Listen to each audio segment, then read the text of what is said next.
Good afternoon, everyone. It's Matt with Downrange Firearms. I wanted to jump on here today, talk a little bit about our Force on Force class. We have a bunch of stuff coming up down the pipe. If any of you were lucky enough to jump into last month's Force on Force class, that was a great time. We're back full speed ahead on that one. Start expecting to see those classes probably arriving monthly again going forward. So that's going to definitely be a nice treat, I think, for everybody involved. We love putting them on. Everybody we've had take them seems to have very, very positive reviews on that. So it's definitely something that we're super excited about getting back into and teaching on the regular basis. If you're not familiar what Force on Force is with us, I will give you the rundown. So title's obviously pretty straightforward. I've said it a couple of times. It's Force on Force decision making is what we call that course. Force on Force decision making. Why that distinction is important is pretty simple. So let's start at the beginning of this. Force on Force means that you're actually in a defensive situation. In this case, it's firearms related because it kind of spurs from all of our other firearms classes, our concealed carry, all those other courses. So that force on force component of this is you are gunfighting with other people. Now, before we get too bent out of shape on that concept, we use airsoft pistols, specifically guys just like this. They're exact clones to Glock 19s. Obviously, they don't take real bullets. You can see the little gas release and then the actual valve for loading these. Just for the sake of internet world freaking out. They function. These particular Glocks are Umarex, I believe, and they're licensed through Glock. So they are to scale, function, operation, identical to the real thing. So in the way of defensive shooting practice, these are tough to beat. We've been using these for a couple of years now in our classes, and they've been super, super handy. The big perk to the airsoft is they're obviously not lethal that I've found or discovered. What they do is they add a component of pain, and depending on the level of skill we're dealing with or experience of our students will kind of dictate how we handle the training. Summertime, t-shirt and shorts, that's going to be your maximum level of training response because these things are going to sting like a little mofo when you're getting smoked with them. Additionally, we kind of gear the level of intensity of the class based on the student as well. If this is your first class ever, which I don't think is a bad thing, jumping into your first class as a concealed carrier, a firearms class, or what have you is fine and great, but this kind of gives you a roadmap of what you do need to be working on to be good at. Because if you can't make hits with an airsoft gun under circumstances, you start to realize real quick that you need to practice your marksmanship. This won't teach you those skills, but it will definitely open your eyes to things you need to learn. If it's not a first class, is it the best first class? Probably not, but it won't hurt anything to be your first class. But it definitely should be your second or third, because once you get some experience behind the trigger of a real pistol, you realize real quickly you can really easily get overconfident in your skills. And then when you go to transfer that into force on force training where you're gunfighting, then it becomes kind of a different animal. But that's the neat thing about the airsoft is it's that force on force component, that ability to actually engage in a defensive situation that requires you to protect yourself, whether lethal or not lethal. Now, the decision-making component of this is the other part of this class title that's kind of important. So the decision-making portion of this is probably the arguably more important part. What that means is we put you in scenarios that require you to look at the environment and make the decision on how to address whatever's happening in front of you. Not every situation is going to be a defensive shooting. Some situations might be defensive in nature, but what they're not is a shoot scenario. So it's a, hands-on, push somebody away, etc. scenario, but not necessarily a shoot them in the face scenario.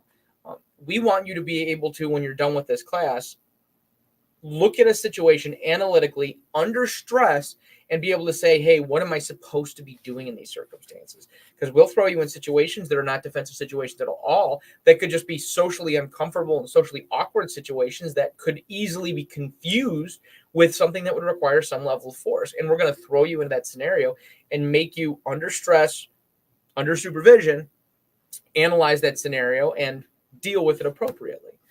That's the decision-making side of this that's so important. And when you're done with whatever your environment is, let's say it is a yes shoot scenario where you actually have to shoot a bad guy to defend yourself and protect your life. When you're done with said scenario, you're going to have to defend it. You're going to have to defend your actions because, as we all know, if you've taken our CCL or somebody else's CCL, you should know at the end of that just because your shooting is a good shooting doesn't mean you can't potentially get into some trouble. If you say the wrong things upon contact with law enforcement, that can get you into trouble. If you say the wrong things at the wrong time, you can get in trouble on the lawsuit on the back end of it. We're going to teach you the things that you should be saying, focusing on, doing, etc., to minimize your legal liability in the event of a defensive shooting, because nobody can walk into a situation cold, like a law enforcement officer, for example, responding to a shooting, and know immediately based on the circumstances that, oh yeah, you were the defender in this environment. It's very, very rare that that's going to be a crystal clear thing. What they will have in front of them is a body with holes in it and a body without, hypothetically, in a perfect world. The natural assumption in that environment is going to be that the person with the holes is the victim and the person without the holes is the offender. So if you're the only one left, that's something that you need to be able to explain very, very clearly right out of the gate. Hey, this person attacked me. They did X, they did Y, they did Z. And more importantly on that, you have to explain why very coherently to the lowest common denominator. If you're not doing that, that's a huge issue. Right? That's a huge issue. So we want you to not only be able to defend yourself successfully physically, once you're done with that defensive action, I want you to be able to win that court case after the fact. Or better yet, initially avoid any kind of court case right out of the gate, because the officer is going to show up on scene, hear what you have to, based on the evidence, the circumstances, the scenes, and hopefully after a short conversation with your lawyer, they're going to look at that situation and go, yeah, no ifs, ands, or buts about it. This was a clean shoot. This was a good shoot. You're justified. We're going to send you home. And then in the back end, assuming there's civil litigation, and there probably will be civil litigation, I want you to have the tools, the knowledge, the experience to be able to go into that deposition or that court trial and make statements that they're going to look at you and go, yeah, you didn't do anything wrong. You're not liable for damages or injuries or anything. You did everything in your power to do this properly. So on top of putting you in some self-defense situations, we're going to teach you not only the skills to win your circumstance, your situation, your specific self-defense environment, but we're going to teach you the tactics to help mitigate as much liability as humanly possible. All right. I can't promise that after taking our course, you're not going to get sued. One, I can't promise you're going to win your defensive shooting. This is a 4-hour course. We're going to show you and expose you to some things, but that's kind of, it will be a benefit to you in the event that you do need to use some sort of defensive force against another human being. What is really great about this class, this is what I'm particularly fond of. We've had people take this class 6, 7, 8, 10 times. The reason they do is, one, we change up the scenarios as much as we can. There's some things we do in every single one of these introductory courses, but there are some things that we do change up every time. One, the scenarios change up every time. That's right out of the gate. We try to do something a little bit different, especially for the people that like to take this class multiple times. We don't want it to get boring, so we kind of change up our scenarios. The other thing that's really good about this course is that I'm really particularly proud of is, based on your knowledge and experience and skills demonstrated with a firearm, whether it's in other classes or in this class, we will tailor the aggressiveness of our bad guy. All right. So if you're brand new, never touched a gun before in your life, and you decided, you know what, this is the class that I want to practice defensive shooting for, this is the one that I'm going to start with. I'm not expecting Carlos half-cock marksmanship out of you. I'm just not. That would be crazy for me to do that. So what I do expect you to do then is to make the proper decisions. If a situation justifies pulling your gun out and engaging your bad guy, I expect you to pull your gun out and fire your gun when the circumstance dictates. I don't care at all if you make a hit or not. Again, not a marksmanship class at the introductory level. I'm more interested in, can you make the right decisions first? We'll build the skills required to make the hits later, but I want you to make the right decisions first. Once you've been through our defensive pistol class or somebody else's defensive pistol class that I'm aware of and that I know is a quality course, then we're going to start raising the expectations. We'll expect you to get good solid hits, and we'll expect you to continue to shoot until you get those good positive hits. And we will work that with our role player as well. So when you're taking your shots, if you are one of the higher skill set people attending, and we're familiar with you and your skill set and know that you should be making a certain quality of contact hit, your bad guy is going to keep fighting until you get the hits that we want from you. All right. So we're going to expect those high upper thoracic hits when your skill set gets to a certain points. And sometimes we might ramp that right up to ocular window hits. We might expect you to go for the face shots, especially in close proximity with things with blades. If you jump into class, you did great, Donna, as I recall. Reps is everything. Reps is everything. If you're not taking reps and practicing, that's when the problems really kind of start. But the big kicker with this is we're going to ramp up that intensity based on your skill set. And then when we ramp up that intensity, you might end up in rolling gunfights where if you get foot shots, arm shots, leg shots, that's an issue. That's not going to be a debilitating attack. Your bad guy is going to hop along one-legged and keep gunfighting with you as required. Same thing with you. If we see you take hits, we expect you to keep gunfighting. No ifs, ands, or buts about it. We expect you to keep gunfighting. So the higher the skill set you reach, the more likely I am to make the scenario, your specific scenario, infinitely more complicated and make you do a lot more to win that victory. Because the reality of it is real self-defense situations are messy and they're hard and they're not easy to win. All right. If you have a determined offender, don't expect just because you're pulling your pistol out to win your gunfight. All right. This wonderful, not the airsoft one, your real one, is not a magic talisman. All right. Just because you carry this in your waistband doesn't mean that you can't still lose. Somebody can't take it away from you. It can't malfunction. Or you just straight up don't perform up to a level required to win. That's an issue. That's definitely worth a lot of discussion. And it's definitely something you need to be thinking about. All right. Because if you're expecting just because you have a pistol on you that you're invincible, that's a problem. Because that's not even remotely close to being the case. And that's what this class is all about is, okay, great. You've taken some flat range classes with no stress. Now what happens with the guys coming at you with a baseball bat or the knife or another gun holding you up? What are you going to do about it? What are you capable of doing about it? And we're going to teach you how to go in spite of the stress to deal with that. And we're going to also teach you some tactics on situational analysis to look at an environment and go, you know what? Something about this is hinky. And instead of playing it out and seeing what happens, I'm going to remove myself completely because it's not that hard to do where if something looks weird, you can remove yourself from a situation and come back to it after the fact. That's just the nature of that beast. That's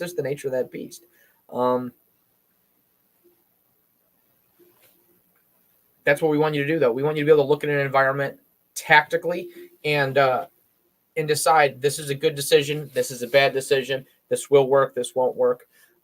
This is safer for me. This is safer for the people around me. I really don't feel like getting sued today because this turns into something that I'm not expecting. Good tactics will help you infinitely more than a million rounds of trigger time. But when the rubber meets the road, you still need to be able to shoot. Like I said, the more classes you take, the more experience you show, the more skill that you demonstrate when we do these scenarios, these drills, etc., the more I'm going to expect from you. And we're going to ramp things up a whole bunch. The rest of this year, obviously December, we have one December 16th, I believe, is the next one. It's $150. It's 9 a.m. to 1 p.m. I know Brad's going to be attending that one. I know Kyla is going to be attending that one. That class is going to be a whole mess of fun. I'm super stoked for it. We've got a couple people already signed up for it. I know. I would love to max that out at 8 people and get everybody signed up for that one. So that would be fantastic if we can do that and get that rolling. So if you're interested, definitely jump into that class. What we are going to try to do next year is once it starts warming up a little bit more, and I know we've got people kind of flooding back into taking classes once it's a little warmer, we are going to do probably an advanced, which is going to be cross-trained with our medical class. So expect to take wounds and have to apply tourniquets and then fight through a situation or various situations. So I'm super excited about that one. I'm still working on the scenarios that I want to do for this next course. We're going to do some basic drills. We're going to do some communication stuff, teach you how to think, use that old grate between your ears before anything else. So we're going to teach you how to talk, especially when you're dealing with your bad guy. And then we're going to run you through some serious drills and do some demonstrations about reactionary gap. Jared, how the heck are you, sir? If you're familiar with the 21-foot rule, or the Toulier drill for us heathens, if you're familiar with those, we're going to demonstrate what that experiment is supposed to show and then why it's relevant to what you do. So we're going to talk about reactionary gap, which is the amount of time it takes for you to identify if there's a threat that needs shooting, and then how long it takes you to draw your firearm and get accurate shots on that bad guy. And then we're going to tell you why that information is a guideline, not any kind of hard and fast rule as to when you can draw or start shooting, because reactionary gap is merely how long it takes you to put bullets on bad guys. Very rarely, with few exceptions, does a bullet on a bad guy mean they stop fighting. Stems to breaks, right? So we need to have combat effective hits, and then we need to give them enough time to stop fighting, whether by surrender or by lack of blood loss or by destruction of the central nervous system. If you're trying to murder me, I don't really care which one of the three you go with. If you're capable of CNS shots, awesome. You better be able to justify them. All right. And that's literally just a matter of having the dialogue, sitting down with somebody or in that class and saying, hey, why'd you shoot him in the face? There's simple answers that you can give. You just need to know what those are. Based on circumstances, based on environment, all that good jazz. That's a whole conversation in and of itself. Maybe I'll drag Jared on here, and then we can talk about freaking things you should be saying or not saying in a self-defense environment and what they mean and why they matter. And I'm not talking about just saying a scripted statement in the event of a self-defense shooting to justify what your actions are. I mean, you need to understand the things you should be saying and why they should be getting said. And you should be only saying them if they are in fact true. You can't do one thing and then perform a whole different action and say, oh, I did X because of Y. No, there needs to be justification that's part of that. That is super, super huge, and that's something that people kind of get wrapped up in. The Florida man jokes, I'm in fear for my life. You're in my personal space. Bang, bang, bang, bang. Yeah, you can't do things like that. There isn't just, oh, I said this, therefore my shooting is defensive in nature and you can't arrest me. That's not true. You need to be able to explain very specifically why certain things happened and why you responded in the ways that you did. If you can't do that, you're going to end up in jail. That's the short version. So not only do you have to make the right decisions, you have to explain it. And if you're smart and you're trained properly and you make the wrong decision because you screw something up, good training can keep you out of trouble. Can you say, hey, based on the information I had, I did X, Y, Z, but I was wrong. I made a mistake, but I've done all the training humanly possible to get it right. And in spite of all of that training, because of the circumstances, the stress, the speed of the situation, what have you, I screwed up. It was a mistake. It was an accident. It was not an intentional homicide. I wasn't intentionally trying to murder anybody or kill anybody. I was literally defensive in nature, and I screwed up. But you need to be able to understand that, explain that, and back that. All right? So food for thought on that one.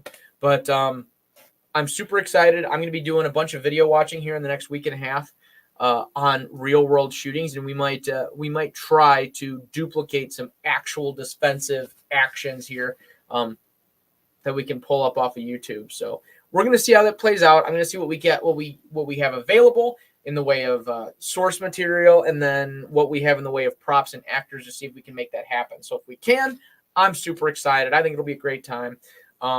It should be a fun class. So if you've never jumped into one of those Force on Force classes, like I said, it's $150. It's going to be a little chilly, but that's actually kind of nicer, especially if you're new to the Force on Force genre. You'll get to wear some extra padding. All right. I know John Wish is going to be attending. He is always a hoot. He always brings another field of experience, because I know he's done a ton of training with a ton of different organizations as well. A bunch of life experience. So he's always a great one to have in class. Brad, I know, said he's going to be attending this one. Like he said, he loves this class. He's sworn by it. Hopefully by March of next year, he'll be teaching it as well. So we either can add more classes or he can take over, so I don't have to necessarily be there at every single session. So definitely keep your eyes open. If you have any questions about that class, throw them in the comments. Obviously, I'm going to continue to monitor all this stuff.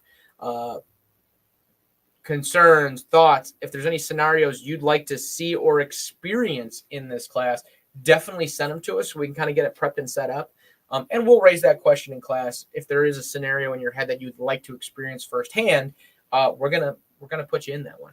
We're gonna put you in that one. So we'll give you some screwed up scenarios. We'll give you some straightforward scenarios. But ultimately, no matter what scenario we put you through, you're gonna do it until you succeed. Because the one thing we won't accept is failure in this class. If we have to slow it down initially just for introductory purposes, we will, but we are not going to let you leave a failure.